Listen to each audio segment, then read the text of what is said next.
Toda vez que um livro vira filme, alguém no comentário já escreveu a mesma frase: o livro melhor.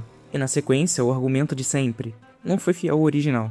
Esse tipo de crítica virou clichê. E o pior, vira consenso. Basta uma obra literária, tipo romance, quadrinho, o que for, ganhar uma versão cinematográfica que já parece um coro dizendo que o resultado é ruim. Ou porque cortou alguma coisa, ou porque mudou o que não podia ser mudado. Levado ao extremo, esse raciocínio vira delírio. Seria preciso encaixar a minúcia descritiva de centenas de páginas em 2 horas de tela. Ou pior, recriar com a câmera e atores movimentos que só existem na imaginação. Passagens oníricas, abstratas, que não possuem uma forma física. Isso não é só inevitável tecnicamente, é um erro de conceito. E é aqui que a crítica se revela não só vazia, mas ignorante, porque ignora completamente como as linguagens artísticas se formam. O erro de origem é achar que a fidelidade significa transição literal. Só que isso não seria uma adaptação, seria plágio. O cineasta que adapta um romance não tem a obrigação de reproduzir a letra. Tem o trabalho criativo e autoral de recriar com os meios que só o cinema tem. A essência daquilo que o livro fez com as palavras. É por isso, aliás, que chamamos disso de adaptação. Traduzir uma obra concebida numa linguagem aliterária para outra, formalmente diferente, a cinematográfica. Pega o exemplo de Moby Dick, de 1956, dirigido por John Huston, a partir do romance de Herman Melville. Huston precisou recorrer a truques completamente diferentes dos que Melville usa no papel para representar a baleia, que pelo menos na época estava muito além do que o cinema conseguia mostrar de uma forma realista. E mesmo assim, o filme se sustenta como uma obra de mérito, com qualidades e limites que são só dele, independente do livro.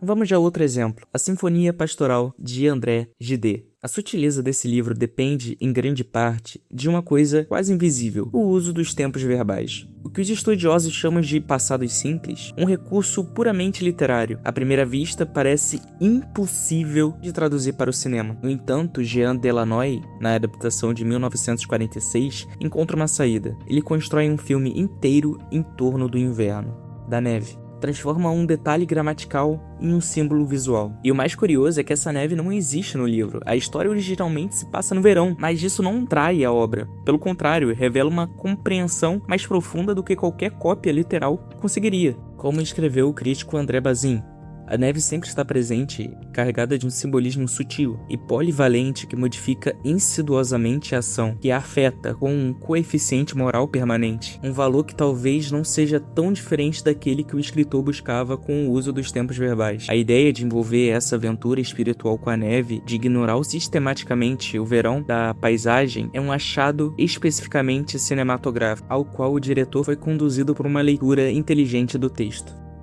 Agora precisamos falar de uma diferença que a gente costuma esquecer: o público. A forma de como recebemos uma história muda tudo. Não é a mesma coisa. O leitor, sozinho, no seu tempo, entregue a cadência de um livro, e um espectador no escuro de uma sala de cinema, esperando uma experiência que é, antes de tudo, audiovisual.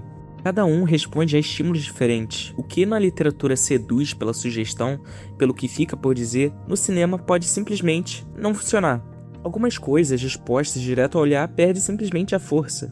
Por isso a adaptação não é um acidente, é uma necessidade. Pensa no que Robert Branson fez no Diário de um Parroco de Aldeia, de Georges Bernanos. Ele sabia que mostrar certas cenas de violência de forma literal ia banalizar o que elas significavam. Então ele suavizava, e suavizando, preserva o que realmente importa na obra: a inquietação moral, que é o coração do livro. Essa escolha confirma o que já dissemos: fidelidade não é cópia, é entender o que a obra serve. Tem ainda outro ponto. O tempo em que a obra foi criada também impõe seus limites. Certas obras do passado carregam coisas que hoje simplesmente não podem ser reproduzidas do jeito que estavam. É o caso de representações marcadas por preconceito racial, como o que acontece em obras do Monteiro Lobato.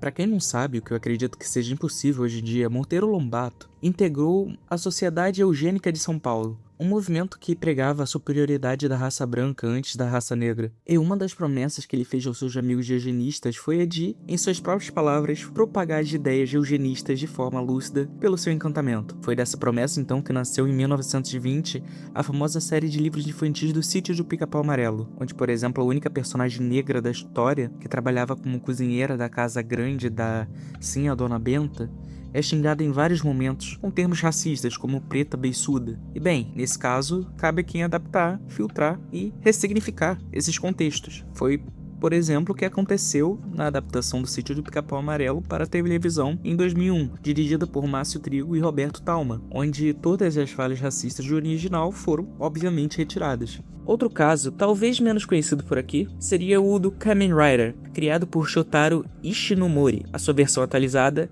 Shin Kamen Rider, de Hideaki Anno. Para quem não conhece, na obra original, a organização Choker era uma referência direta ao Império Japonês da era Shoya e ao partido Jiyu Shoto, que herdou parte desse legado político após guerra. Só que existe um problema: referência só funciona quando o público consegue reconhecê-los. Quem assistia a obra na época em que ela foi criada entendia imediatamente a crítica, mas o Japão de hoje em dia é outro. Décadas se passaram, gerações mudaram e boa parte do seu público mais jovem sequer conhece esse contexto histórico. Para muito, o Choker acabou se tornando apenas uma organização de vilões qualquer, uma coisa genérica. Foi justamente aí que a adaptação decidiu atualizar a referência. Em vez de manter um símbolo que já não comunica a mesma ideia, ela procura um equivalente contemporâneo. O Choker passa a remeter a movimentos religiosos Hufuku no Kagaku, conhecido por defender discursos de pureza racial, superioridade espiritual e exclusão daqueles considerados impuros. Então percebam o que está acontecendo aqui. A obra não está tentando reescrever a sua mensagem, ela apenas está procurando uma nova forma, uma nova linguagem para transmitir exatamente a mesma mensagem ao público de hoje em dia. Em outras palavras, a referência mudou, mas a crítica permaneceu. A referência foi atualizada para que o efeito sobre o espectador continuasse o mesmo. E esse é o aspecto mais interessante das adaptações. Fidelidade nem sempre significa repetir cada detalhe do original. Às vezes, ser fiel é justamente entender qual era a intenção da obra, encontrar uma forma diferente de produzir esse mesmo efeito há décadas depois. A mudança, nesse caso, não é uma traição ao original, como muitos dizem, ou como gostam de dizer. É o que permite que ele continue vivo. E aqui chegamos ao ponto final. Toda adaptação é em si uma obra autônoma. Não é transição audiovisual de um texto que já existia. É a criação de uma forma nova, com leis próprias, com possibilidades próprias. Roteiristas, diretores e autores. Eles não são executores, não são robôs, não são IAs. São artistas. E o trabalho deles é recriar, não reproduzir.